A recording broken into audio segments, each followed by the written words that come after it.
Well, let me just, first and foremost, thank you, Chancellor. Thank you, Commissioner, and to all the elected officials, Mr. City Council member, mayors, Representative Supervisor, and Congressional Representative Dan Lundgren. It's an honor to be here. I'm passionate about a lot of things, perhaps too many things, but no two things drive my intensity and purpose, particularly in my new role as Lieutenant Governor, than the issue of jobs, the economy, and the environment. And I'm here really in that stead as an advocate for sustainable developments, of course. As a former mayor of San Francisco, we had the most aggressive green building standards of any city in the United States. We had the most aggressive local climate action plan of any city in the United States. We did more on a per capita basis on solar than any city in the state of California and have the 2 largest municipally owned solar projects in this state. I'm proud of that. And I say that not to impress you, but to impress upon you my sincere, intense belief that we can do more and do better as we grow our economy in changing the way we produce and consume energy. But the thing that drives my passion in the context of being here today also has to do with the issue of a state with an economic crisis. The thing that ails this state more than the budget, I would argue, and they're interdependent, is the fact that we have 26 counties as of last month with unemployment north of 15%. We've got 20 counties with unemployment, or rather 7 counties with unemployment north of 20%. These are depressionary unemployment numbers. We have got to focus on the issue of job creation. Now I say that to connect the obvious dot to those of you that get it. Carmel Partners is a San Francisco-based company. SunPower is a San Francisco Bay Area-based company down in San Jose.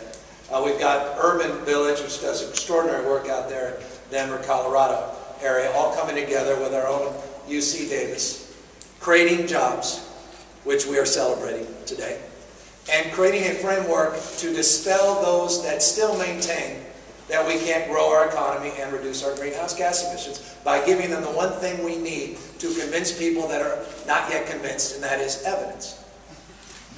And there are a lot of ideologues out there. Most ideologues on both sides of political, they're not open in argument and interested in evidence. But when you walk them around a project like this, perhaps you can start breaking that down a little bit. Let me just quickly give you a frame of reference of why I believe that we don't need to provide that much more evidence than the evidence that has been celebrated or is being celebrated today and the evidence that's been put together. You put $1 billion into opening up a coal plant, you can generate about 870 jobs. Not bad. You take the same $1 billion, you put it into a nuclear plant, you generate about 1,000 to 1,500 jobs in the high end. Put it into wind, manufacturing of wind, installation of wind power, 3,300 jobs. And if you want to get into solar, it's a little less, 1,900 solar thermal, it's about 2,200, not bad. But the game changer is buildings. 7,000 jobs, just shy of 7,000 jobs, if you dramatically change the construction and operation of our built environment. That's the game changer. It's in the construction of buildings and the operation and manufacturing of buildings that we can have the greatest return on the investment. And in a state that before Title 24, and that was a reference, this is 50% more efficient than our building standards, which are referred to as Title 24. We're a state with 70+% of all the residential housing, about 13 million units, that was constructed before Title 24. That means we have all this existing building stock that hasn't been designed with the kind of energy efficiency that we're celebrating here today at a whole new level.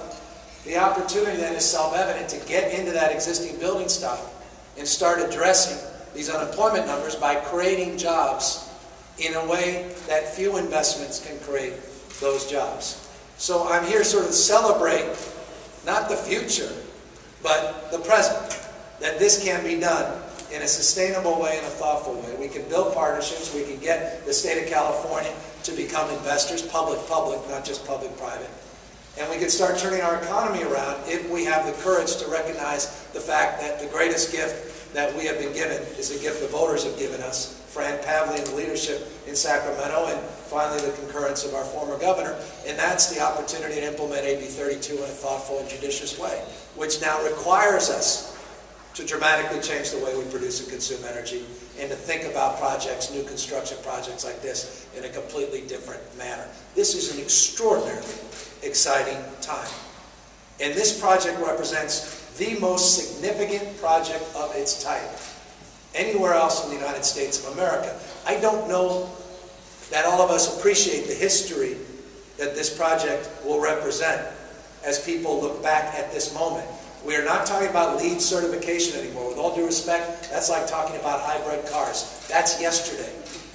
We're talking about zero net energy. We're talking about today and tomorrow. That's the future.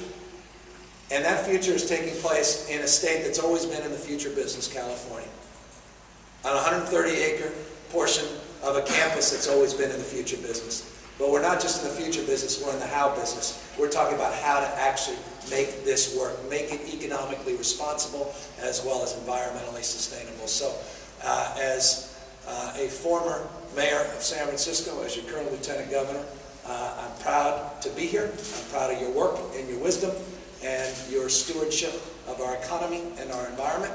And I look forward to many other projects like this as we meet our renewable energy portfolio standards and as we reach these extraordinary goals under AB 32. Final thing, even though I'm Jesuit educated, I do remember a little bit about my history.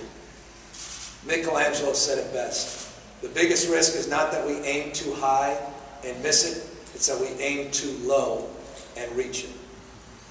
What you're doing here is proving that point, that this was a stretch goal that's actually being achieved.